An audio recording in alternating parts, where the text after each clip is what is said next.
சமீபத்தில் பார்த்தீங்கன்னு சொன்னா திருநெல்வேலி நாங்குநேரியில சின்னத்துறை என்கிற ஒரு மாணவன் இதே போல படுகொலை செய்ய முயற்சி செய்தார்கள்.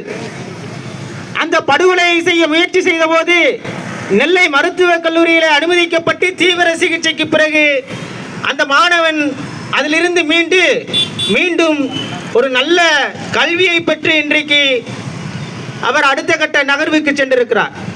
அதே போல கோவில்பட்டியில் இருக்கக்கூடிய சிதம்பராபுரம் என்கிற ஒரு ஊரில் இதே மாதிரி தான் ஒரு பள்ளிக்கூடத்தில் ஒரு பட்டியல் சாதியை சேர்ந்த ஒரு பையன் அங்கே இருக்கக்கூடிய மற்ற மாணவர்களோட சகஜமாக பழகிறான்னு சொல்லி அங்கே இருக்கக்கூடிய அந்த பள்ளி மாணவனுடைய மாற்று சாதி மாணவனுடைய தாய் தகப்பனும் வந்து அந்த பள்ளிக்கூடத்துக்குள்ளேயே வாத்தியாருக்கு முன்னாடி போய் அடித்தாங்க. ரொம்ப கிடையாது, நாங்கள் வெளியில் எங்கிட்டோ ஆந்திராவில் நடந்ததையோ இல்லைன்னா டெல்லியில் நடக்கிறதையோ குஜராத்தில் நடக்கிறதையோ சொல்லலாம். இந்த இருக்கிற கோவில்பட்டியில் நடந்த சம்பவத்தை நாங்கள் சொல்கிறோம். அந்த சம்பவத்திலையும் பார்த்தீங்கன்னா காவல்துறை அவங்களுக்கு சாதகமாக தான் இருந்தது.